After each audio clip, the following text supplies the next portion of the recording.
DC Comics and Batman artist Neal Adams tells white people, quote, try not to be white in your heads, end quote.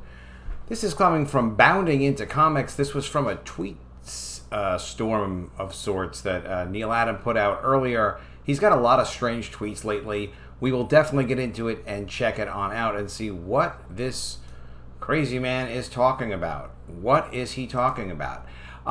Before we get into it, go ahead and check out, if you want to support my work, College of the Dead. collegeofthedead.com, graduation day. It's an ongoing zombie apocalypse series. It's 48 pages, full color, really nicely written, and it's a great, great series. Also, you can sign up for epicmermaids.com.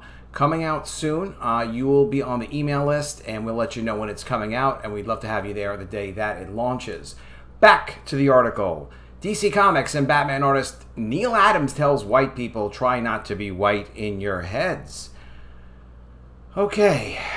DC Comics and Batman artist Neal Adams, famous for his iconic designs of Batman and Green Arrow, and currently penning Batman vs. Ra's al Ghul, recently told white people to, quote, try not to be white in your heads, end quote. Adams took to Twitter, where he wrote, white brothers and sisters, try not to be white in your heads. You must be smarter than that. This took place then, July 21st, which was yesterday now at 2 in the morning. I don't know what he was thinking. It's unclear what this comment actually means, and Adams doesn't elaborate on it or explain. These comments are the latest in what appears to be growing patterns for Adams. Back in March 2019, Neal Adams wrote, Donald Trump has made me ashamed to be white and made me prefer to identify with whatever amount of me is otherwise. He added, one day I hope to be less ashamed, not now. This is really, really strange. This is really strange. This is take this gentleman to a doctor and have him evaluated, and then get him treatment and take him away from Twitter. More recently, Adams has been targeting the New York Times, the Washington Post, and MSNBC, as well as the president.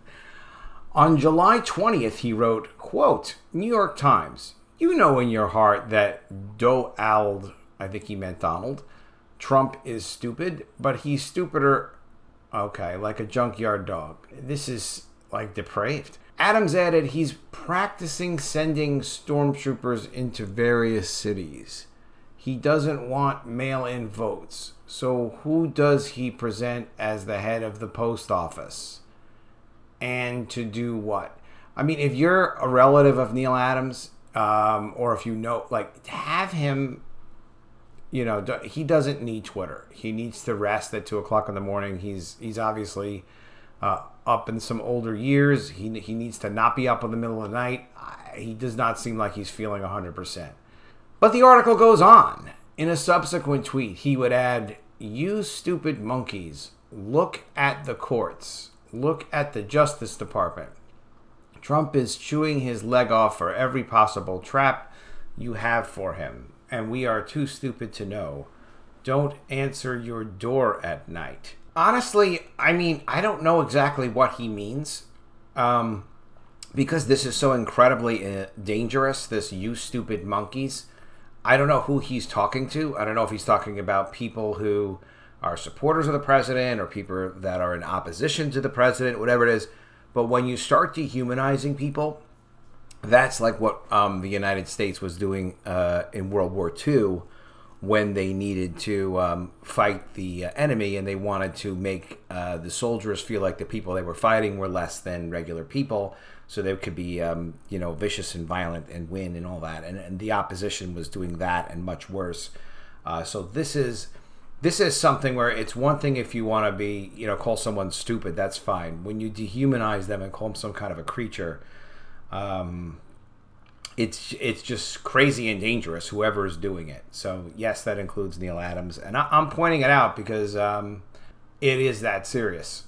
On July 15th, he would send a tweet to both the New York Times and Washington Post. Let's see how this one went. He wrote, the New York Times and the Washington Post this last weekend.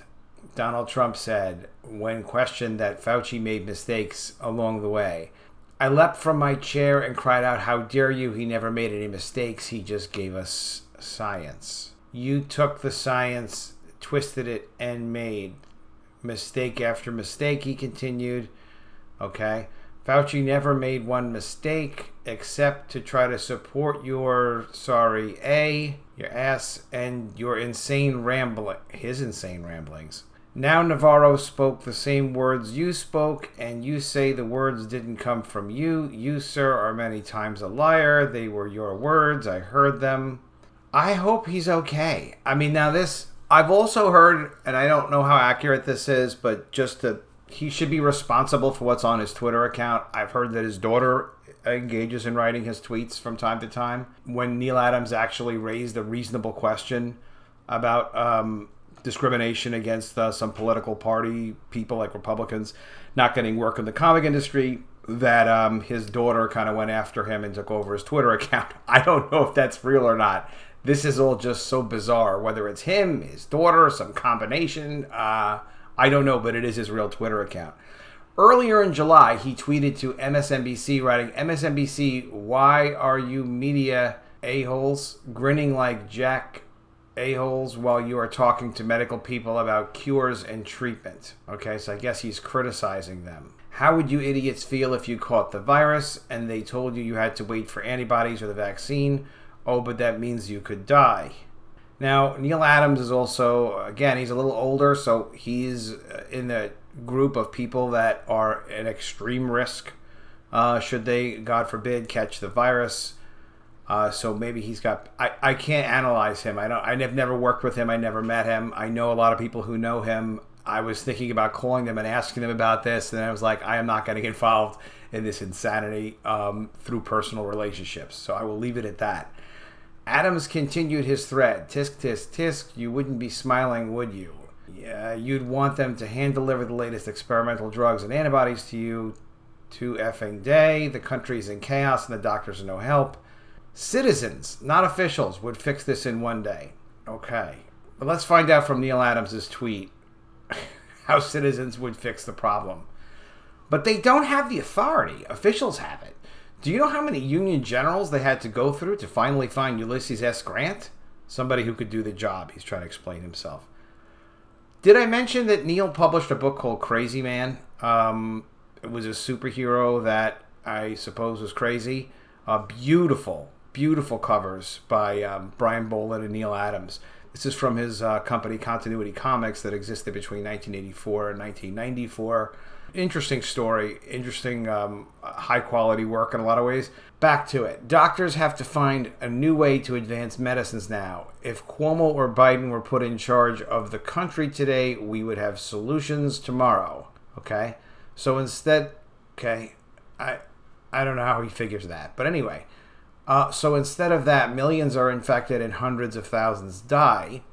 And you boobs chuckle with your medical guests. This is attacking MSNBC still. And never ask them the hard questions like why the hell aren't antibodies given to every sick person?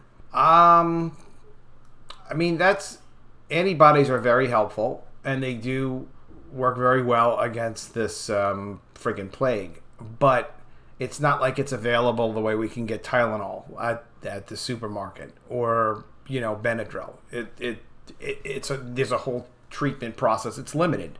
Who and what can get what? He concluded, and why can't you accelerate your tests? Why are we hoping that The Rock will do your job? Stop laughing in the face of death. We hate you for it. I don't know what Rock he's talking about. Maybe he means The Rock, the guy with the, can you smell what I'm cooking? Like, I don't know which Rock he's talking about. Okay. In January, I mean, all right, there's a little more of this, so we'll continue. In January, Neal Adams wrote, Donald, you saved Woolman Memorial Ice Skating Rink, which is true. Donald Trump put together a team of people. This was going back to the 1980s, I believe. The city could not get the thing finished. They were redoing the skating rink, and Trump put together a great team of people to do it. And that made Trump very popular at the time. And Trump saved the skating rink where he met his first wife, Corey. For that, I love you and believed you were good. You have driven that out of me with a sledgehammer of inhumanity. You are not an American. I mean, I'm going to put the link in the description. This is just nuts. You know, Neal Adams had heard that Republicans were getting discriminated against for jobs. And he did make a public comment here saying, whoa, I'm hearing that certain creatives are not getting work because of their Republican political views. I hope this is wrong. We're a creative community, not a political party. The very thought that blackballing for political reasons happens would be just plain wrong. Yeah, there was a blacklist. It was a real thing. But he then got apparently jumped on by a bunch of industry people and said he investigated it within 24 hours and it wasn't true. It's obviously true. We know it's more than true now. It's just the reality of comics today, that it's in control by some very odd people with very aggressive, different sorts of political agendas. And if you want to check out Neal Adams' CRAZYMAN comic, and now seems like a heck of a good time, you can find it on eBay usually. This looks like a set for $15. I don't know if it's a good read or not. The art looks great. You got some Brian Boland covers. You can't go too wrong with that. I will see you again soon with another video, and if I don't see you, as always, I will miss you.